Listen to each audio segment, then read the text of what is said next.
one of my very first pitches, if not the first. Two of them happened the same day, and the first one was with the mayor of my hometown. And my wife had put the presentation materials together, and we sit down. And about 5 minutes into the pitch, going through these types of details, he goes, Michael, let me make sure I got this right. At no cost to the city, because you're going to pay for it. You're going to save us money because your electricity is less expensive than the utilities. And I get to stand on the front steps of City Hall with that photo man, taking my picture, telling everybody I've gone green. What am I missing?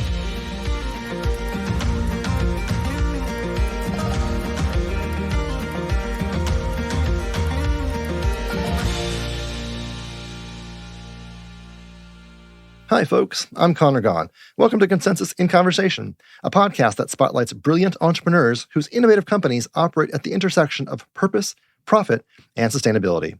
Today, I'm speaking with Michael Chanin, the CEO of Cherry Street Energy, a company that supplies solar power to businesses and non-residential customers in its home state of Georgia and across the country. As listeners of the pod know by now, I'm a big believer in capitalism's ability to catalyze positive change. With financial motivators, the potential benefits are endless. And central to a thriving capitalist system is competition, which shifts the balance of power into the hands of consumers, who end up with choice when thinking about where to spend their money. The emergence of new challengers forces incumbent businesses to innovate in order to position themselves as the best option for the customer. This process can encourage companies to invest more heavily in technology, research, set better pricing models, design better corporate structures, and the like. Recent developments in state legislation across the country have encouraged competition in the energy sector, and Cherry Street is a groundbreaking example of how renewable power companies like solar can thrive in this type of environment. Most of us feel like we don't know much about where our power comes from, how it's priced, and the like. We often don't think the word choice matters when it comes to utilities. Recently, some communities are seeing solar energy as a part of a cleaner and potentially cheaper alternative because they allow the consumer to generate their own power, maybe even selling some of it back to the local grid. However, the high upfront cost of solar's installation and maintenance is often seen as a barrier to accessibility. In Georgia, this started to change in 2015 when the state passed the Solar Power Free Market Financing Act. This legislation allowed for third-party ownership of solar systems, meaning the entrepreneurs now create new companies that would oversee the design, installation, maintenance, and monitoring of power. As these firms would incur the upfront costs instead of the consumer, the total price of solar was reduced. And for the first time in state history, solar was now an effective player in the power sector, alongside traditional energy sources. Michael and Cherry Street were the first to capitalize on this opportunity. And the firm's unprecedented level of growth over the interceding years proves that solar can and will be a viable energy source complementing the grid and resulting in a more reliable and resilient domestic energy supply all around. Plus, its fair price point can benefit all consumers. So join Michael and I as we discuss how to align positive social impact with profit, how to collaborate with competitors, and how to build a 100-year company from scratch.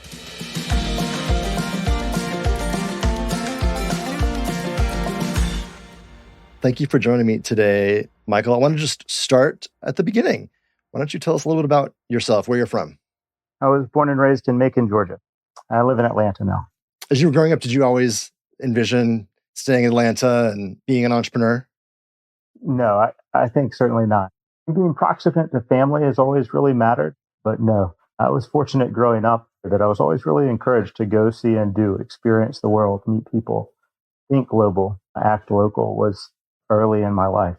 Yeah. I remember my mom, when I was looking at colleges, was adamant, you can't not want something you've never seen before. And so she was the first one to be like, why don't you actually go east of the Mississippi River for once in your life and see what you think, That's right. You have to only try it once, but then you can tell me you don't care for it. So where'd you go to school? I went to undergraduate at Northwestern in Evanston outside of Chicago. And I went to graduate school in Cambridge in the United Kingdom. Was this a precursor to where you ended up, or was it more of a generalist education?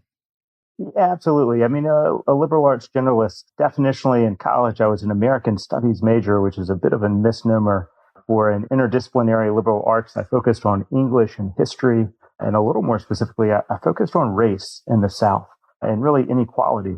If there was a consistent narrative arc to my life story, it was that understanding why perhaps inequality existed and maybe ways we could work as a community to make it better. And in college, the aperture expanded a bit to look at global inequality, human rights. And I was really focused there in the economics of West Africa And so I'd say even till today, that type of connectedness and working on big problems to try to make it a better place for those that come behind us has been a consistent theme. But no, I think at that point in time, I would tell you, I knew that I wanted to effectuate change in life. I didn't know what chair I wanted to end up in. So I don't think there was any chance I would have picked where I am today, but thrilled to have the opportunity that I do. Well, what do you think the 20-year-old American Studies student would say if he could see what you're doing now? I think that he would have appreciated the relevance of the moment and trying to find collective action. When I was in college, actually, I founded with some friends what's today called the Northwestern University Community on Human Rights. And at the time, it was the largest national student organized conference focused on different critical human rights issues. The inaugural year was on HIV/AIDS, and this was really before the president's emergency plan for AIDS relief. So I think today, 20-year-old Michael would have had a lot of resonance with where we find ourselves globally and locally on the need for this inevitable transition to renewable power because of the urgency that we have to address our impact on climate and the electrification of all things and how to solve that problem. So you are in this fascinating field of study, and then you graduate from graduate school and enter the workforce. And like me, chose the brutal path of finance. I'm curious how that process got you into the finance industry. Sure, that's right. I was going to stay and get a PhD in graduate school, and my father suggested I should get a job. And so it was a bit of a shotgun path, but generally, consultancy or investment banking, more the types of conversations I was having. Sure. And I got a job at a firm, Goldman Sachs, working a group of theirs called the Special Situations Group, which my first day was the first time I'd seen a balance sheet.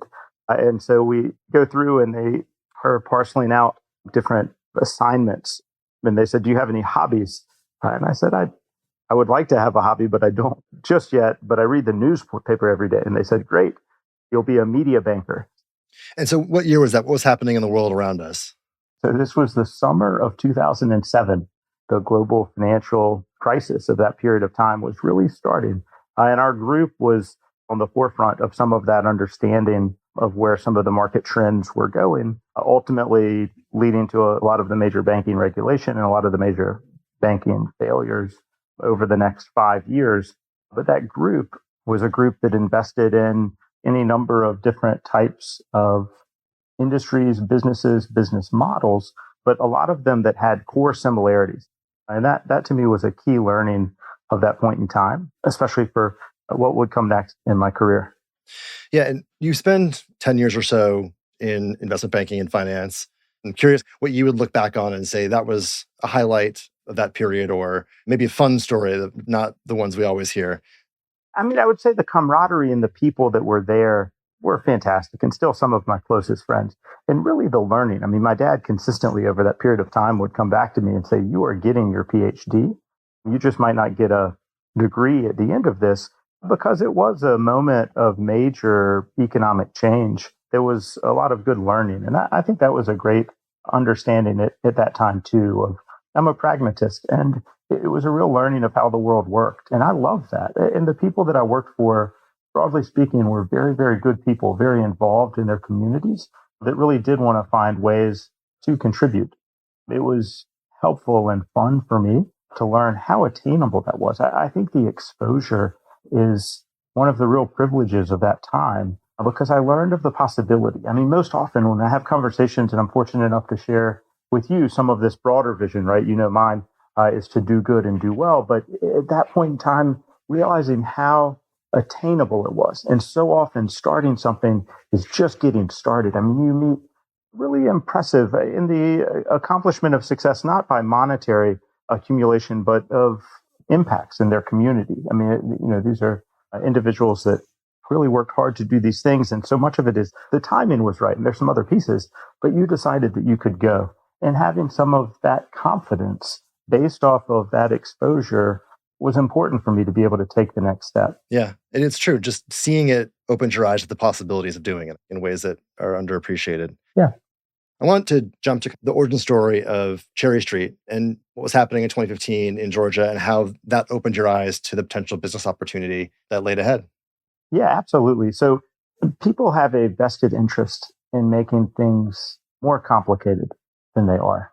And after about a decade of working, writing investment memorandums, should we or should we not invest in this industry, in this business, you basically start to rewrite sentences again and again. And for what I was doing professionally, that phrase was long-term contracts with predictable and recurring cash flow streams. And capital markets are essentially predicated oftentimes on that phrase. In, say, the amount of capital and the cost of capital that people invest is largely tied to metrics around that. One piece that I was drawn to was this transition of our economy to the reduction or elimination of fossil fuels and its pure inevitability. And so in 2015 in Georgia, the law changed. It was called the Solar Power Free Market Financing Act of 2015. But the legislation change in Georgia was a reflection of something that was happening nationally. Utilities were created generally in the United States in the 70s by the territorial acts. These territorial acts created utility monopolies in each of the states. And around 2000, states started recognizing that a primary inhibitor to the adoption of renewable energy were these laws. So they started changing them. And Georgia became the first state in the Southeast, and then subsequent Southeastern states followed suit. But in 2015, the law changed. And I fortuitously was at lunch, September 18th of 2015. I tell the story often of my fried chicken Friday. I got set up on a blind date with another person in town that was an entrepreneur, liked thinking about new industries and markets. And I was telling him about some of my experience at Goldman Sachs and their special situations group and some of the energy companies that we'd invested in and how I thought it was so interesting.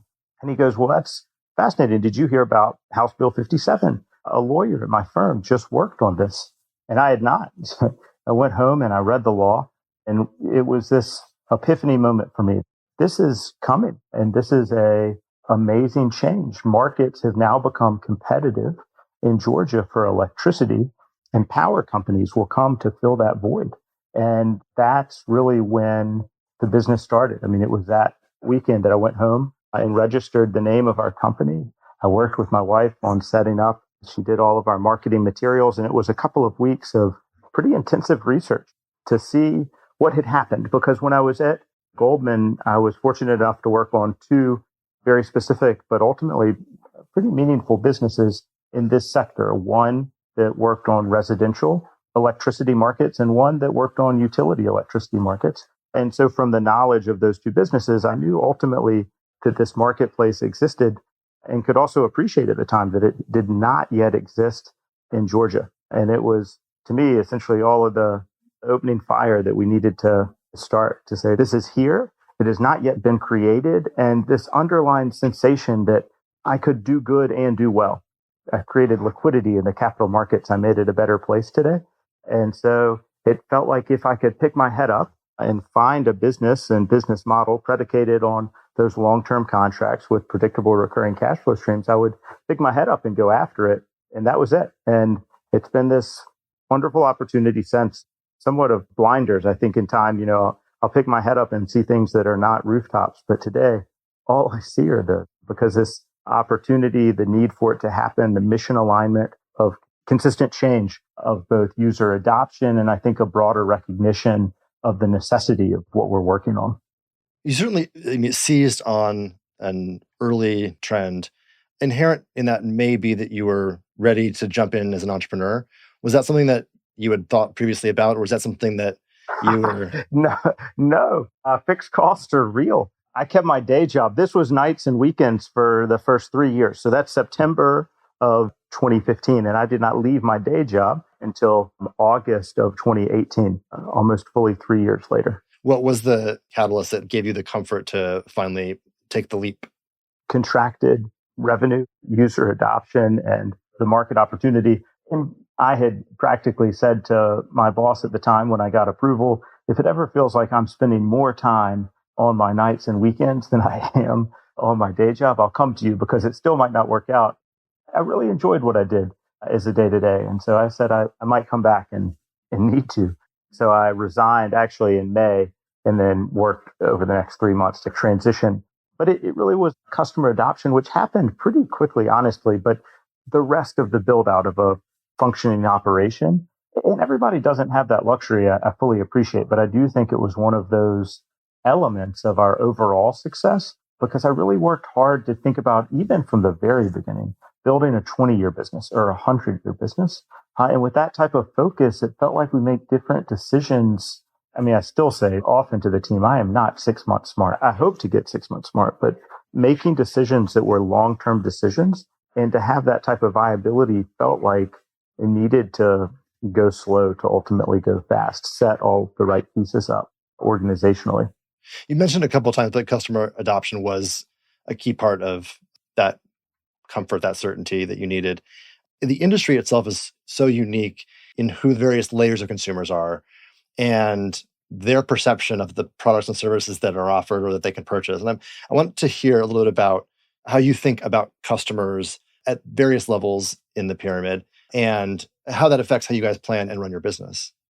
Yeah, I'm appreciative of the question and welcome the insight that you tease out of the discussion of the marketplace as it exists. Cherry Street Energy is a power company. We sell electricity to our customers who are municipalities, universities, schools, hospitals, commercial and industrial customers. As I think about the energy market, residences, consumers, individuals purchase electricity. Generally, they do so at their home. Wholesale buyers of electricity, the utilities, they also buy it. And then businesses, basically every other building. And that's who we address. All of the buildings that are out there that are not someone's home, not a major power plant. I mean, a central distribution, gas, coal, nuclear, or now even a huge solar field. So that entire commercial segment, the segment to which we sell electricity, to me, what has been so interesting about this customer adoption is most of the universe doesn't appreciate that they even have choice. I oftentimes use the end of prohibition as the example of what has happened. People could not purchase this thing, and now they could.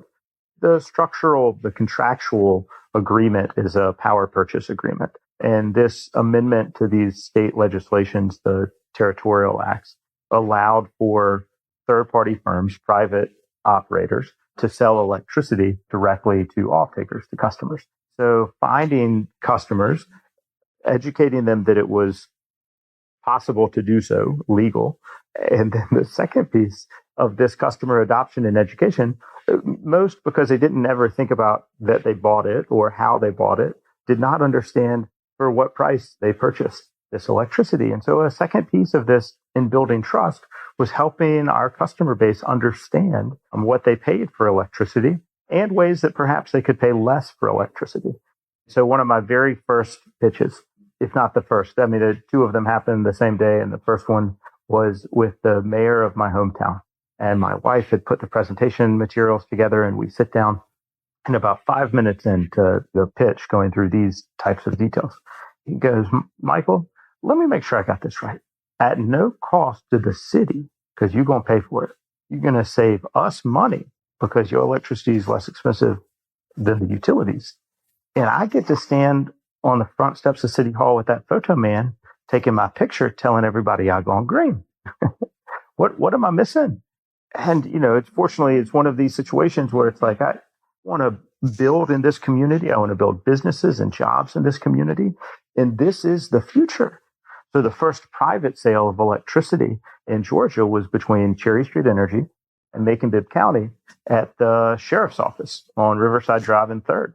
And shortly after that, just inside of a year from starting the business, this contract is a 20-year agreement for Cherry Street to sell electricity to any of the 128 facilities in Macon-Bibb County, 20 years from the date of the last installation or improvement to those systems. The city of Atlanta called shortly after the announcement goes out and said, we wanted to be the first one. We had followed the change of law. We were advocates for this occurring. And so, well, I'm sorry that you are not going to be first, but we would love to serve you as City of Atlanta's renewable power company. And concurrently, the City of Atlanta had made a carbon goal that 100% of their consumption they wanted to come from renewable power, ultimately by 2035. And Emory University made a similar commitment. So Emory became our third customer. So basically, our first meaningful three customers created a backlog of capacity. The North Star that we speak to are how many watts we have installed. A million watts is a megawatt. And so those three customers represented a meaningful portion of contracted capacity. And as a former banker, you would appreciate that oftentimes banks find comfort lending capital to businesses that had a meaningful amount of contracted revenue, regardless of whether or not we were generating it yet. That's what the working capital was for. We needed debt capital, but that debt capital was going to be utilized to build infrastructure. And so they were really wonderful counterparties, customers for us to start with. And then that backlog allowed us to start addressing a lot of the rest of the community. And then a number of others followed suit, other cities, universities, and then corporate customers. One particular stakeholder, utilities, they're critical players in every community, in every state. And I know Cherry Street has a unique relationship in a positive way with the local utilities. I'm curious if you talk about the importance of that relationship and how you navigate it, because it's certainly important, but perhaps also unorthodox to other businesses. I do think it's interesting to me that it is almost fully the inverse of how others have looked to address some of these considerations, that we seek close collaboration and partnership. We want to work together with the key stakeholders in this, and it's going to be necessary to do so. In one of the early conversations after we had market viability, we knew that customers were going to sign up for this product, and I started having conversations with stakeholders that had other power companies. And someone from Macon introduced me to a gentleman called David Radcliffe just to have a conversation. He was someone who had run the Southern Company as its chairman and CEO prior to his retirement. It's the regional utility in our market. He had been the CEO of Georgia Power. And so he became a board member and a lead investor. And one of his early pieces of advice, Connor, was that the most important thing you can do to operate in this market is to work collaboratively with the utility and the folks on the line. I mean, the people that are delivering every day, who have the customer as the center of their operations, of looking to serve in each of the communities that they provide power, which is their mission. And as you rightly point out, I mean, they do so in a lot of ways. They're on every little league board in the state. I mean, the people in the communities get involved. It's one of the great employers in the state. And so we worked hard from the beginning to find ways of collaborating. And the world is going to fundamentally change in how power delivery occurs. But it is in everyone's best interest that that is as seamless as possible, with as little interruption, normal operations, without price fluctuations that are meaningful to serve everyone. Because we, as a society, it's why we created the monopolies in the first place, view power as a right. Everyone should be able to have equal access to this. And it is a underpinning pillar of economic development. We have no interest in being antagonistic, knowing, though, that it is the most powerful political and economic organization in most territories that it operates, the incumbent utility. It oftentimes, organizationally, it is not in its structural best interest to permit these type of market changes. And so figuring out how to do that, because they're a public company that has to serve their shareholders. And so there's some economic incentive conflict in some of how that decision making occurs. And so balancing that is where having a good relationship matters, because those are some of the learnings that are going to have to occur, find success in this inevitable transition. It seems like, especially over the last couple of years, the new economy, some real great trade winds behind it. We've got a lot of investment in public and private partnerships that are fueling growth, particularly in Georgia. I mean, Georgia is the tip of the spear. So I wonder if you could talk about what Georgia, but also how you see these trends nationally. What's helping catalyze them? Where does that take us next? Yeah, absolutely. I think that you're correct in suggesting, I mean, perhaps maybe one or two other states have more, but we are capacity constrained. That is to say, as we move from a fossil fuel-based auto sector to an electricity-based sector, we do not produce enough electrons today, nor do we have the transmission and distribution system to support that influx. And this is what's been so interesting to me. And you do such a nice job in your different discussions across a lot of fields, as we think about how we can do well in some of these transitions, as we think about the good that is to come, we need to come up with collaborative solutions for these major transitions. I believe it's to be the largest investment in an industry ever, these trillions of dollars that are going to go into electrification. As that occurs, we're going to have major investments in infrastructure that have not had in a century. I mean, as you know, most of the hydropower plants in the country were built in the Coolidge administration in the 20s. It is time for us to invest in these very, very big things. And doing those in Georgia right now, it's been this great opportunity, what I hope, for a bit of an apolitical, collaborative approach to this is both inevitable, it is necessary, and it's imminent, because we're starting to get pushback in different ways that I know you see as well. When I go to different communities across the state, none of them really view those conversations as productive. So oftentimes in forums like this, I do try to surface the need for collaboration across all sorts of different communities, because these are not political problems. They are both technical problems as well as necessary climate-based problems. Let's stick on this do good, do well theme. Y'all have the trademark for it in the energy industry, which I love. So what does that mean to you as a company and personally? That we need to answer both when we're thinking about taking action. Just doing good sometimes is necessary, but not sufficient.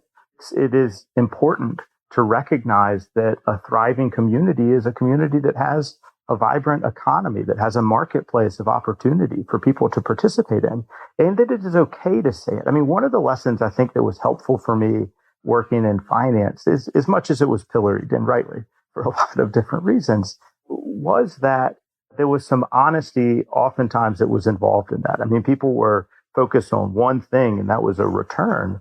But in doing so, it allowed for more clear communication. And so in all of the things that we did at Cherry Street, we could say, hey, are we doing good and doing well? Well, we get approached a lot to say, can you donate this system to this totally valid and worthwhile cause? And we do. I mean, we give donations in different ways, but generally as a business model, it's not sustainable. And oftentimes we go back to those places and say, well, we'd love to work with you, and we think it's important to support and do this thing, but you pay your electricity bill today. So for us to try to build a business with you just taking away your electricity bill, that doesn't seem like the necessary thing. So we needed to do good and do well. And also because we're very incentive focused as a firm, how we try to drive corporate outcomes. And in doing so, a lot of those incentives are financial incentives. Everybody is an owner in our business, and we believe that we're building pretty meaningful capital for our shareholders and ourselves as we build this value. And then we hope that all of our people who are mission focused and want to effectuate change and make it a better world can contribute to their communities through doing good. I think it's okay to hold ourselves to a higher standard and say we want to make it a better place. We want people to act with kindness and compassion, and that we still probably can do so and do quite well. Yeah. Well, I would argue there are risks associated with trying to just do well and not do good, immeasurable risks. If you're thinking about kind of building a sustainable, profitable, long-term business, you got to take a better point of view. If you have a 100-year view, you definitely make a different decision than if you're only focused on this quarter's returns. At Tertia, give us a couple examples of some of the projects you're most proud of. We have a project on Adair neighborhood in Atlanta. Adair Court is the first low-income housing on Atlanta's Beltline. And around the corner from there, we serve the Annie E. Casey Foundation at their facility called Pittsburgh Yards, which is a shared workspace for tradesmen. We can consistently demonstrate that there's a broad opportunity set to build our platform and sell competitively priced electricity, whether it's at Porsche Cars North America or at Adair Court, that this marketplace that we've created for competitively priced power can serve all. Power for all is how our team views what we're able to roll out. And one of the cool elements of this marketplace is that we've been able to create a platform where both can exist, where because if we're serving everyone, we're able to have that mix of risk ultimately because of how we balance whether or not some customers can pay revenue or how much or how that works. Those types of things are balanceable if we can service everyone. And what's been really exciting to me and how we can do that is because we've got these great partners in our customers that have meaningful backlogs of facilities, and they know, we call it our Shine On program. They know that if they commit a lot of capacity, that it opens up the world to a lot of other people who might not get access to that. It was one of the key differentiators when we worked with institutions like Emory. The reason that they've got such willingness to commit to these bold goals is because it's just the nature of leadership, because someone has to go first in doing this. And we were able to get through that early adopter phase. And that's the other piece, both pragmatically and just realistically, to your point, our commitment to try to hold ourselves to that standard and making these long-term decisions allowed people to trust us and make those long-term commitments as well. Because our contracts are 20 to 30 years. So they're really choosing us for quite a long time. It's an interesting framework where a single contract is 20 years from the most recent install or update. How do you think about driving growth at Cherry Street? David Ratcliffe's second comment those early days was make sure to build authentic relationships across stakeholders at the utilities. The second was, I'm just not sure you can string them as fast as I can catch them. We've got this built environment that we have to address programmatically. Growth for us is this wonderful structural focus on how we can deliver faster and faster these distributed generation power plants. We install 1,000 panels at a time on a recreation center or a smaller subset on a fire station or things like this. And so building the processes to do that repeatably and scalably. The other way that we think about growth is both from net new logos, I think is the sales lingo for how they would talk about adding a new client. Just last week, I was talking this morning to someone telling them and reflecting it 8 years in. So I don't know that it should be a congratulatory statement, but some of our prospects are really getting it in how they message back to us when talking through that we're a power company. They're not choosing a solar installer for one building. They're choosing a power company. And so our programmatic rollout, this is a large airline company that has facilities all over the country, but a big base of them here. They said, well, we'll start with this dozen, and then we've got these other markets or these other locations that we'll go to. And they don't want to manage dozens of different installers or vendors for this one discrete service. And also for us, it's a wonderful growth prospect because, our backlog of contracted business and then it dwarfs our installed capacity today. And that same store sales growth, that expansion after the net new logo is a whole focus for our customer success managers. And a really exciting part of our growth as we think of where we are in that growth curve and this user adoption and trajectory that we think has meaningful upside for how quickly this transition will occur, because we start with these great customer partnerships on just a postage stamp of the cover of the envelope. We just start with a really small segment, and then we know that we're going to expand to cover the whole opportunity. And so that for us is an exciting and prudent way to grow. And also it's helpful for our customer because they can learn how to internalize this process of changing the built environment, how we go through the evaluation of every building that they have or that they've accumulated over the last 100 years, sometimes in the case of some cities. And so this is a major infrastructure project, one building at a time, which is a little bit of a different way of thinking about, but it's really from an outside in that we're building this. As you think of the hub and spoke that might be for central distribution, this is distributed generation. We're starting at the edge. One of the things I hear a lot of from folks in the new post-transition clean renewable economy, everyone's facing the same challenge or opportunity that comes with incredible growth, which is workforce development. And I'm curious how you guys are thinking about that. Have you cracked the code? What would you tell other people to do? I'm confident only in as much as we have not cracked the code. We often reference the reimagined renewable energy economy. We need to go help educate and train a meaningful number of skilled laborers to integrate this new asset class, the solar panels and the structural support that goes with building out this infrastructure.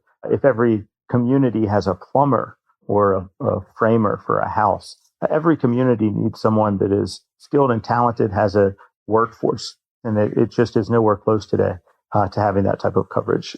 To service this reimagined renewable energy economy, we, as a pillar in our Shine On program, have started a solar school and have started training disadvantaged and underserved communities where we have customers and backlog to install, because we hope that we can help train capable firms that can not only service us in building out for our customers, but expand into other markets as well or help grow their businesses.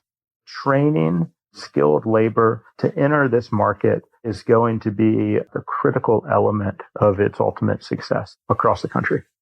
You buried something in there that I want to pull out real quick. You speak about laborers, but then when you spoke about school, you used the word firms. And I think that's really interesting. And I think that's probably intentional and important to give people a perspective of the potential opportunities that come with this workforce development movement. Would you give us a little bit of picture about that?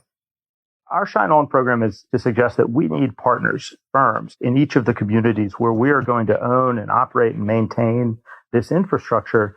Cherry Street Energy aspires to go not just from Atlanta to Augusta. We're going to go from Savannah to Seattle. But in order to do so, we are not a construction company. And there are going to be solar companies that manage skilled labor in every city in the country. And they're going to need to know the tools and the resources necessary to manage those operations. And some of this is very tactical. It is, what is the right equipment? What is the right methodology to put these together? Oftentimes there are not solar power plant manuals for distributed generation. If you said, hey, I want to install this at this building, and Cherry Street Energy has written a manual, we need, and we help train at our solar school, someone that might have a drywall business, or we're working with a firm in Atlanta and he had a commercial window tinting business, or a woman in Savannah who had an energy savings business, crews of labor, but that with an enormous opportunity to expand. And most often, Connor, we focus on disadvantaged and underserved business enterprises to do so. Squarely a do-good focus, but as you know, one of the primary elements that have kept out minority and disadvantaged businesses from a lot of the existing success in the marketplace is the access to initial capital to be able to take some of the risks that are necessary to get started in business, to go through the first sales process, to build a backlog, to invest in hiring more employees, to take the risk of that ongoing expense of managing and building human capital. We're able to take a lot of those risks away through these partnerships, because if we partner with a city as a customer and they've got dozens of projects to work on, we then in that community can help a firm expand into solar, and they can be our system integrator, and we'll train them how to do that. Certainly, if there are those out there that are listening that have adjacent businesses or even businesses that are separate but have access to talented, skilled labor who would be dedicated and committed to this necessary and meaningful transition to renewable power, we welcome working with them today in a 9-state southeastern footprint, helping to install and learning to install, and then in time likely expanding their business, whether to go into residential markets or to help serve other firms. Some of our Shine On firms that we partner with are doing wonderfully and now have footprints of sending their crews nationally in markets that we've not been to yet, which is exciting to see people certainly expanding past just where we are today. Yeah. I'm curious what you're excited about next. What gets you up and going in the morning that you're most pumped for? It's not even, it's barely spring training for where we are in this industries. I mean that both by way of customer adoption. So our customer expansion is likely to have just this meaningful progression in the coming near-term period, and new technologies in the built environment for how we have distributed generation power plants. Most specifically, that's going to be the expansion of battery storage technologies and electric vehicle charging. As we think about the electrification of the auto fleet in the next decade and the incorporation of battery storage and battery management control systems into the built environment, there's going to be an enormous new marketplace of opportunity for the expansion of our services to our customers. Because today, we generally have one product, which is the sale of electricity through a solar panel. And in the future, the services that we offer in that product set is going to expand meaningfully. And I'm so excited about the advancement in those capabilities, those technologies and services, as well as our footprint, both from our customer footprint and our geographic footprint.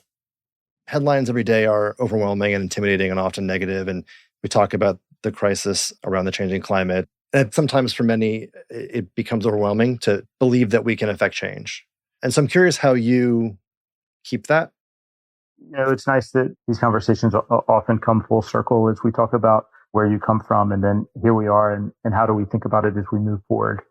Acting locally and thinking globally has had such tangible benefit for our team. We're so fortunate to be able to see in the service to our customers and helping them achieve the goals that they have set out, that we can sense both in the service to them as well as in the opportunity set that is to come. If we go then globally and say, well, are we ultimately going to be able to change the curve of what could occur with anthropomorphic climate change? Are we going to be able to change this warming and save the world? The scientific elements of are we or are we going to, for better or worse, is a little further out and outside of our control in ways that I just don't know. But I do know that if we're going to try to do something today, the way that we're working on it is our best chance for impacting it, and that we can help the community both get great jobs, right? So if we can then say we're organizing certainly to save the world from climate change and what's to come, but we've now wrapped some complexity around that to not just say, hey, we're going to save the world because of climate change and less carbon combustion, but we've now wrapped around the axle some other pieces which make it more complicated. But as we talk about diversity and equity and inclusion, the largest investment in human history in this transition and the shared goal to do so equitably, we impact our communities in ways that are meaningful and that our team knows about. I would share with you in our headquarter town of Atlanta, the energy burden, which certainly you would have read and seen covered, more than half of low-income households pay more than 20% of gross income on their electricity bill. And this is something that's addressable. I oftentimes on our team encourage skepticism, but not cynicism. So it's okay to be skeptical about if what we're working on ultimately will be the best path, but it's also why it's nice being in an entrepreneurial environment and having a willingness to accept we might not be right. And we need to be prepared to accept that and then pivot or try to go the best path that we all agree on, or effectuating that change or helping other people do good and contribute to the communities where we are.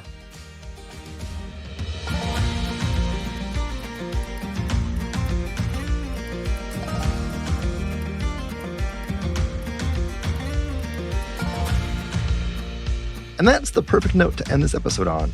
A huge thanks to Michael for the conversation on Cherry Street and all things solar power. If you're interested in learning more about what Cherry Street Energy is working on, visit their website at www.cherrystreetenergy.com. And don't forget to connect with me on LinkedIn to stay up to date on all things sustainable business and Consensus in Conversation. Plus, you can hit that follow or subscribe button on whatever podcast platform you're using to listen. You'll never miss another episode. If you'd like to be a guest on the show, or you know the perfect person that we should have on, send us an email. Write to jeff@consensus-digital.com. That's GEOFF @consensus-digital.com. Consensus in Conversation is hosted by me, Conor Gaughan. The episode is produced by Will Gatchell and Jeff Rock. Executive produced by me with editing from Reasonable Volume. Special thanks to Consensus Creative Director Kate Tucker, Greg Harrigal, and strategist Patrick Gallagher. Don't forget to like and subscribe on your favorite podcast platform. And we'll see you next week.